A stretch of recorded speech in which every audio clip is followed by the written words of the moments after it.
सुप्रभात विद्यार्थियों।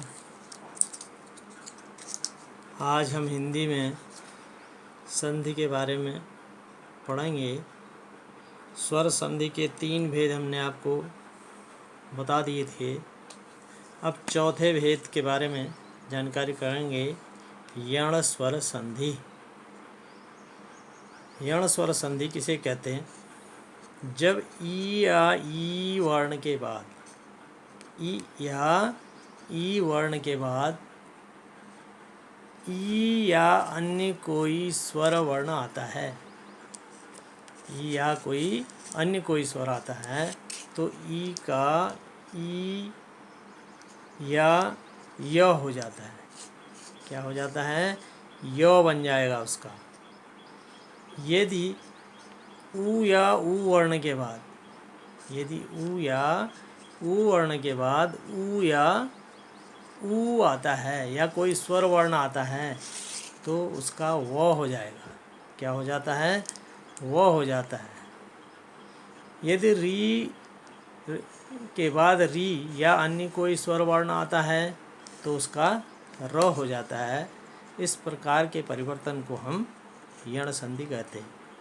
यानी ई और ई के बाद यदि कोई ई आ जाए या वही वर्ण आ जाए या कोई अन्य जो है स्वर वर्ण आ जाए तो परिवर्तन होके य बन जाएगा। अगर ऊ या ऊ के बाद ऊ आ जाए या कोई अन्य स्वर वर्ण आ जाए तो उसका परिवर्तन हो जाएगा वो। अगर री के बाद री आ जाए या कोई अन्य स्वर वर्ण आएगा तो उसका बन जाएगा र। अब ध्यान से इस चीज़ को देख लेंगे। इसका उदाहरण यदि धन अपि, यहाँ पर ई आ रहा है और ये ई के अलावा और जो है अन्य स्वर है। यदि धन अपि, ये बन गया यद्यपि। यद्यपि ई धन अ बराबर य बन गया।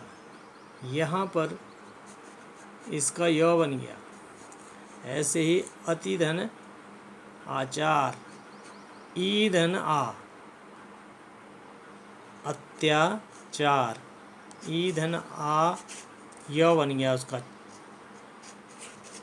सु धन उच्च, सु ऊ का उच्चारण आ रहा है और अन्य स्वर आ गया। सु धन उच्च स्वच्छ, स्व इसका बन गया वो स्वच्छ। सु धन आगत, सु ऊ धन आ बराबर क्या बन जाएगा? वा स्व, आधा स्व, स्वागत, स्वागत। ऐसे री वाला देख लें उदाहरण। मात्र, मातृधन आदेश, मातृधन आदेश, मात्रादेश, मात्रादेश। इस प्रकार से ये यण संधि का नियम हो गया। अब अगला आता है अयादि संधि। कौन सी संधि? अयादि संधि। जब, ध्यान से देखेंगे, जब ए या ऐ वर्ण के बाद, ए या ऐ वर्ण के बाद ए वर्ण या अन्य कोई स्वर वर्ण आए तो ए का ऐ और ऐ का आय हो जाता है। ऐ का आय हो जाता है। यदि ओ या औ के बाद, यदि ओ या औ के बाद ओ वर्ण या अन्य कोई स्वर वर्ण आता है तो ओ का औ और औ का आव हो जाता है। फिर से देख लेंगे अयादि संधि को। जब ए या ऐ वर्ण के बाद ए वर्ण या अन्य कोई स्वर वर्ण आता है तो ए का अय हो जाता है और ऐ का आय हो जाता है। ऐसे ही यदि ओ या औ के बाद ओ वर्ण या अन्य स्वर वर्ण आए तो ओ का औ और औ का आव हो जाता है। उदाहरण के रूप में देख लेंगे इसको। ने धन अन, ने धन अन, ए धन अ बराबर यहाँ पर य बन जाएगा, न य न, न य न, अ धन ए बराबर य। ऐसे ही गई, गई धन अन, गई, गई गायन, गायन, आई धन अ बराबर य। ऐसे ही भे धन आनक, भे धन आनक, भयानक, भयानक। ऐसे ही ने धन इका, ने धन इका, नाइका, नाइका, ए धन ई बराबर य। ऐसे ही ओ से संबंधित है, भो धन अन, भो धन अन, भवन, भो धन अ बराबर व बन गया। ऐसे ही नौ धन इक, नौ धन इक, नाविक, औ धन ई बराबर वो बन गया, नाविक। ऐसे ही भौ धन उक, भावुक, भौ धन उक, भावुक, यानी औ धन उ बराबर वो। इस प्रकार से ये अयादि संधि हो गई। अब इससे आगे बढ़ते हैं व्यंजन संधि पर। व्यंजन संधि, व्यंजन जानते होंगे, क ख ग घ ङ इत्यादि जो भी ये वर्ण इसमें हैं वो व्यंजन के अंतर्गत आते हैं। तो व्यंजन के बाद व्यंजन या स्वर आने पर, व्यंजन के बाद व्यंजन या स्वर आने पर जो परिवर्तन होता है उसे व्यंजन संधि कहते हैं।